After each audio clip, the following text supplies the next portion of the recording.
आदाब, सत श्री अकाल।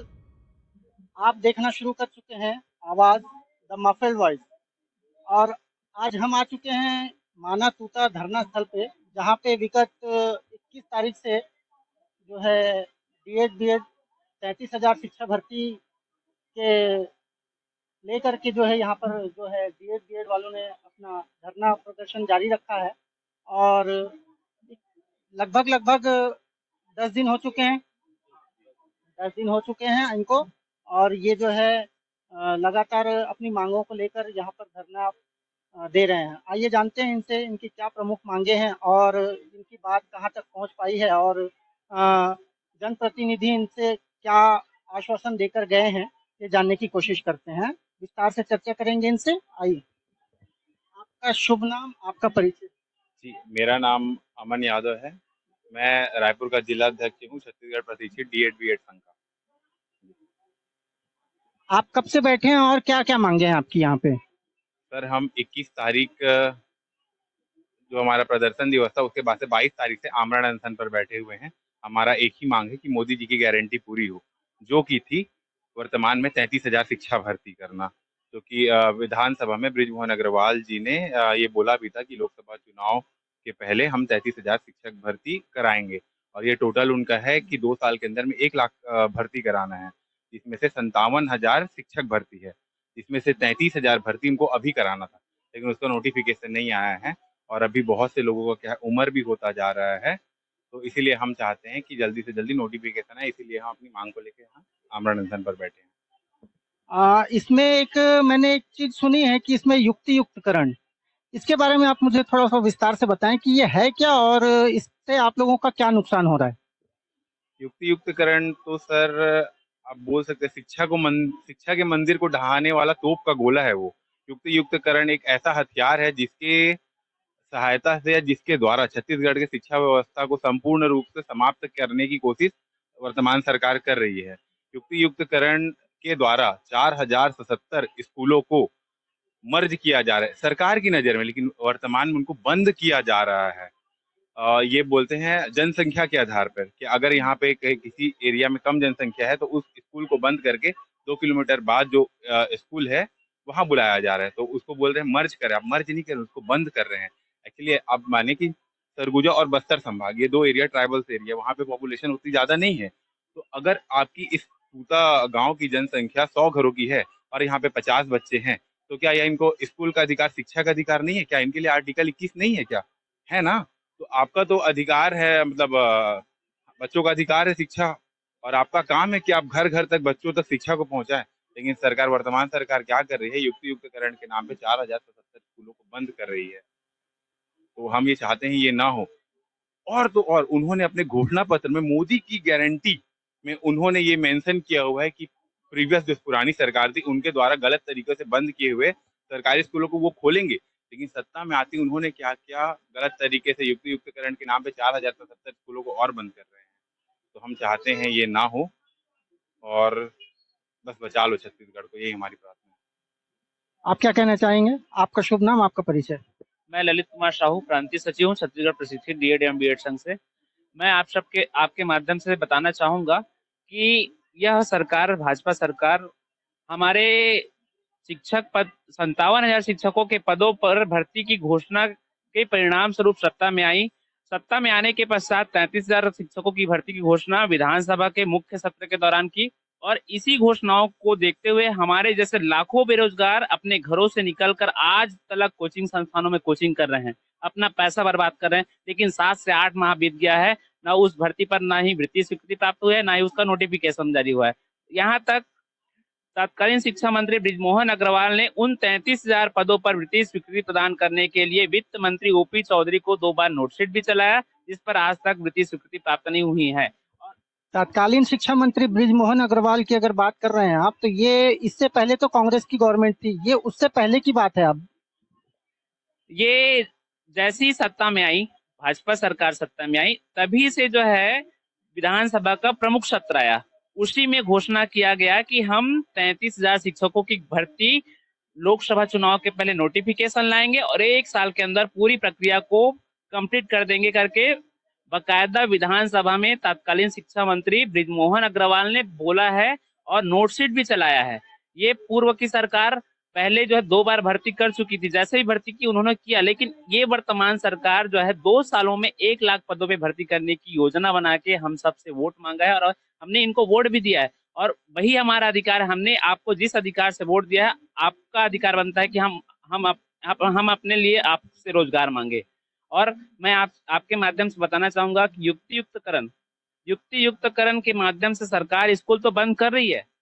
मैं बस्तर, सरगुजा से लेकर पूरा 33 जिला घूमा हूँ। ऐसे ऐसे जो है गांव में गया हूँ जहाँ 10 से कम बच्चे हैं। 30 घर 40 घर की जनसंख्या होती है, वहां बच्चे ही कम रहेंगे। अब उन स्कूलों को बंद करेंगे तो आरटीई कहता है कि एक एक बच्चे का अधिकार है कि वो उसको शिक्षा प्राप्त हो। अब बताइए 4077 स्कूल बंद हो रहे हैं, मतलब सीधा सीधा मान के चलिए कि एक स्कूल में अगर 10 बच्चे हैं तो 40,000 बच्चे प्रभावित हो रहे हैं छत्तीसगढ़ के। साथ ही साथ उस युक्ति युक्तकरण नियम से शिक्षा सेटअप 2008, जहां ये कहा जाता है कि अगर किसी स्कूल में 60 या 60 से कम बच्चे हैं तो वहां एक प्रधान पाठक का पद होना चाहिए, साथ ही साथ 2 सहायक शिक्षक होने चाहिए। वैसी उसी रेशियो में जो है माध्यमिक स्कूल में भी, साथ ही हायर और हायर सेकेंडरी स्कूल में भी होना चाहिए। लेकिन सरकार प्रत्येक स्कूल से एक एक पद को खत्म करने जा रही है शिक्षक के। प्रदेश में 56,000 से ज्यादा स्कूल है। अब पूरे एक एक स्कूल से एक एक पद खत्म करेंगे तो 56,000 पद ऐसे ही खत्म हो जाएंगे। तो हमारी चिंता इसी बात की है कि आप पूरे पदों को समाप्त करने में लगे हैं, तो शिक्षक भर्ती की जो घोषणा की है आप, उन पदों पर आप भर्ती कब करेंगे? इसी मांग को लेकर हम जो है 21 तारीख को हमारा बड़ा आंदोलन हुआ, जहां या इसी मैदान पे 20,000 से ज्यादा हमारे बेरोजगार डीएड बीएड अभ्यर्थी बेरोजगार यहाँ उपस्थित हुए थे। और उसके बाद वाले दिन से हम आमरण अनशन पे बैठे और हमारी मांग यही है कि जब तक नोटिफिकेशन नहीं निकलेगा हम यहाँ से नहीं जाएंगे। कुछ सुनने में ये आ रहा है कि कल जो है 2 तारीख के दिन गांधी जयंती के रोज जो है आप लोग जो है सरकार का पिंड दान करने की योजना बना रहे हैं। क्या कहना चाह रहे हैं इसके बारे में? हाँ, हम तो जो है देखिए, हम 21 तारीख से बैठे हैं। सरकार के प्रतिनिधि भी आए थे। उनकी ये हैसियत नहीं कि वो हमको जो है सरकार से मिला सके, मुख्यमंत्री से मिला सके। विजय शर्मा से भी मिले हम लोग, वो उन्होंने भी बोला कि हम आपको मिलाएंगे, लेकिन आज तक हमको वो मिला नहीं सके मुख्यमंत्री जी से। हमारे लिए तो सरकार एक प्रकार से मृत प्राय हो चुकी है। और बोलते हैं ना कि इस पितृ पक्ष में जो है अपने पूर्वजों का पितृ अर्पण करते हैं करके हमारे लिए सरकार मर चुकी है। और हम आगामी 2 तारीख को हम सरकार का पिंडदान भी करेंगे। तो आपको और क्या लगता है? पिंडदान के साथ साथ हम मृत्यु भोज भी खिलाएंगे और ब्राह्मण भोज भी खिलाएंगे हम। अच्छा, तो जैसा कि ये लोगों ने बताया अपने दुविधाओं को लेकर के, और एक चीज़ और है कि जैसा हम यहाँ पर आए हैं तो देख रहे हैं कि यहाँ पर जो है यहाँ प्रसाधन की व्यवस्था जो है, ये लोग तो हैं पुरुष जो हैं वो कहीं न कहीं इनके लिए कोई दुविधा नहीं होती है, बट जो महिलाएँ इनके साथ होती हैं, उनके लिए प्रसाधन की व्यवस्था आप देख सकते हैं कितनी चरमराई हुई है। और इनके द्वारा जो है कुछ जनप्रतिनिधियों तक और कुछ मीडिया कर्मियों के द्वारा जो है इस आवाज़ को जैसे ही उठाया गया, तो अभी इनके द्वारा बताया जा रहा है कि ये इसके सुधार का कार्य किया जा रहा है। धन्यवाद। बोलूं मैं आगे? सरकार की कानों में आवाज लगातार गूंज ही रही है। सरकार के कानों में लगातार आवाज गूंज रही है। वो कान बंद करने का नाटक कर रहे हैं। वो भर्ती लाने के लिए तत्पर तो है, लेकिन भर्ती नहीं करना चाहते। क्यों नहीं करना चाहते पता है? क्योंकि उनको पता है धर्म जाति के नाम पर छत्तीसगढ़ को बरगलाया जा सकता है, पूरे भारत देश को बरगलाया जा सकता है करके यहाँ के शिक्षा को दबाया जा रहा है, पूरे छत्तीसगढ़ को दबाया जा रहा है। जो छत्तीसगढ़ कोरोना काल में नहीं झुका, उस छत्तीसगढ़ को झुकाया जा रहा है। ये सरासर भाजपा सरकार की गलती है। मैं किसी राजनीतिक मुद्दे से नहीं बोल रहा हूँ। मेरा जो बोलने का अधिकार है वो बोलने का अधिकार दिया है घोषणा पत्र।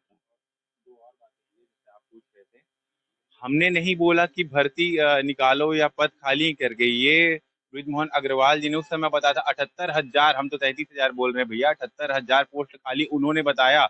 अगर आप बोलेंगे हम आपको लेटर पैड भी दिखा देंगे उनका। बोलते हैं 78,000 पद खाली है, मोदी की गारंटी देते, घोषणा पत्र में बोलते 57,000 शिक्षक भर्ती करेंगे। कितना? 57,000 शिक्षक भर्ती करेंगे।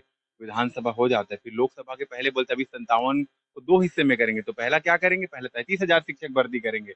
हम लोग बोले वही करा दो। अब वो 33,000 भी शिक्षक भर्ती नहीं कर रहे बेचारे। अब उनको तो विधायक से ही काट के सांसद बना के भेज दिए। अब हम अधर पे लटक गए, अब हम किसके पास जाए? और हमारे शाह जी मुख्यमंत्री जी आप प्रदेश के मुखिया हैं, आप ये अगर हमारे परिवार के कुटुंब है तो उसके आप मुखिया है। अगर ये जो है हमारे भैया सुनील भैया, ये 9 दिन से, आज इनका 9वां दिन है आमरण अनशन पे, उस दिन हॉस्पिटल जाके आए हैं, वापस आए 2 बॉटल चढ़ा, लेकिन अभी भी अन्न का एक दाना नहीं डाले अपने पेट पे। अगर ये मर जाते हैं, वो उनका 6वां दिन था, वो मरते मरते बचे, उनका ब्लड शुगर भी बहुत नीचे जा चुका था। डॉक्टर ने बोला अगर आप नहीं लोगे मेडिसिन तो वो है करके, तब उन्होंने जाके मतलब फिर भी वो टिके हुए हैं अपने जगह पे।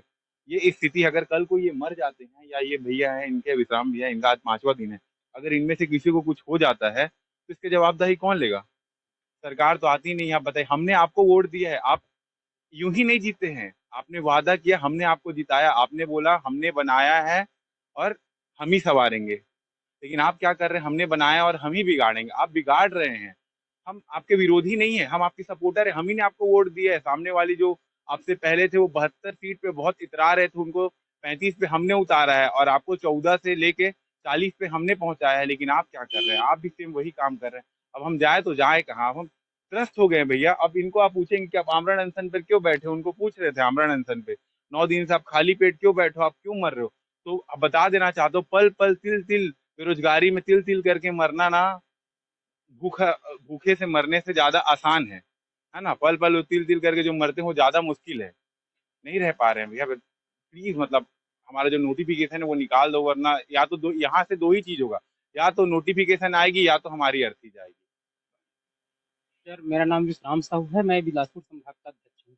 मैं डबल इंजन की सरकार से पूछना चाहता हूँ कि जब सिंगल इंजन का सरकार जो है 2-2 भर्ती लाए, शिक्षक भर्ती, और निरंतर वो भर्ती करते रहे, तो ये सरकार के पास न वित्त का कमी है और न इसके पास संसाधन का कमी है, और पूरा पोस्ट खाली है। आखिर करना क्या चाहती है? क्या बेरोजगारी के बेरोजगारी के मंजर में और डालना चाह रही है क्या छत्तीसगढ़ को? ऐसा लग रहा है, पता नहीं इन लोग जीत के क्या करना चाह रहे हैं छत्तीसगढ़ को, ये समझ में नहीं आ रहा है। और बोल बड़े बड़े बातें करते, चुनाव से पहले हम ये करेंगे वो करेंगे। अभी तक का जो है 10 महीने का सरकार हो गया।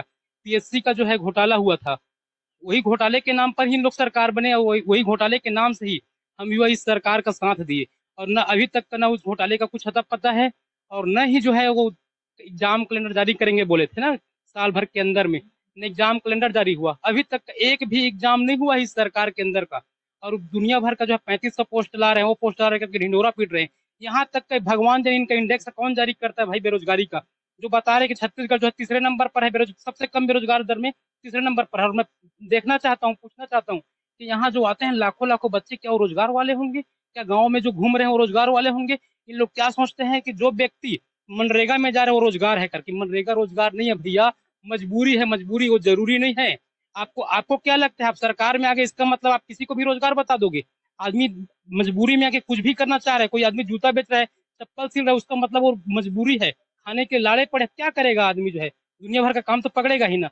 और ये जो है ओपी चौधरी से मैं बोलना चाहता हूँ, पूछना चाहता हूँ कि जब शुरू में आए तो वही आदमी बोल रहे थे कि भाई हम आपके भाई हैं, सहपाठी हैं। अभी क्या हुआ उस सहपाठी को? हमको तो इतना गर्त में डाल दिए वो भैया जो है ना, जिसका कोई सीमा नहीं है। अब कैसे विश्वास किया जाएगा? हम लोग फटाका फोड़, पता है वो आए थे जब बिलासपुर की कोचिंग में, तो ओपी भैया आए हैं करके फटाका फोड़, सेल्फी लेते थे, आइडियल मानते थे उसको। पता नहीं ऐसे धोखेबाज आदमी कहाँ से आ गए। और अब जितवाने के बाद तो पता चल रहा है कि आदमी बेवफा निकल गए करके। लेकिन इसके बाद जो है भाजपा को कोई वोट नहीं देगा, कोई वोट देगा ही नहीं।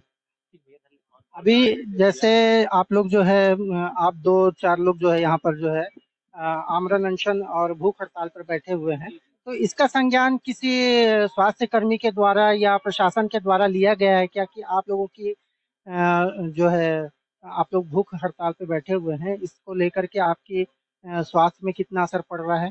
स्वास्थ्य में पूरा असर पड़ गया सर। 80 केजी से हम 70 केजी में आ गए। इसके बारे में कोई आपके पास आया है आपकी जानकारी लेने के लिए? केवल कंपाउंडर लोग आए थे, वो भी जो है बिना टेबलेट के कुछ भी दिए नहीं है, केवल जो है चेक किए, उसके बाद चले गए। और बाकी जो है आ रहे हैं, ऐसा नहीं है कि नहीं आ रहे हैं, लेकिन सरकार को सूझ नहीं लग रही है हम युवाओं की, क्योंकि उनको पता है कि छत्तीसगढ़िया सबले बढ़िया। ऐसे कर करके हमको टोपी पहनाते पहनाते वोट लेने के टाइम का राजनीति है, और वैसे ही कर रहे हैं जैसे पिछले 3 पंचवर्षीय में किए, फिर भूपेश किए, वैसे वैसे टाइप का। अब जो है हम लोग जो है डरे सह में छत्तीसगढ़िया नहीं है, अब हम आवाज उठाने वाले हैं। हमको पता है हमारा अधिकार क्या है। एक एक वोट जो है हम एक एक व्यक्ति को बताने जाएंगे कि आप जो है बीजेपी को वोट नहीं करना, मतलब नहीं करना, क्योंकि ये जो है जुमलेबाज का सरकार है। केवल इनका कथनी और कथनी बस है, करनी कुछ भी नहीं है। देखोगे तो दुनिया भर का बातें करते हैं कि हम विकसित भारत बनाएंगे। पहले तो आप शिक्षा के ऊपर, स्वास्थ्य के ऊपर ध्यान दीजिए, आपके बच्चे अच्छे रहेंगे। कहा जाता है कि जो है बच्चा जो है किसी भी राष्ट्र का जीवन संपत्ति होता है, आप वो जीवन संपत्ति को ही बिगाड़ दे रहे हो। ये नहीं है कि हमारा जो है हम अपने रोजगार के लिए बोल रहे हैं, रोजगार तो देना ही पड़ेगा, क्योंकि आप जो है बोल के आए हो, आप सत्ता में बोल के आए हो। और आगे देखने वाली बात ये है कि सरकार के कानों में इनकी आवाज़ कब तक गूंजेगी और देखने वाली बात ये है कि इनका धरना कब तक जारी रहेगा।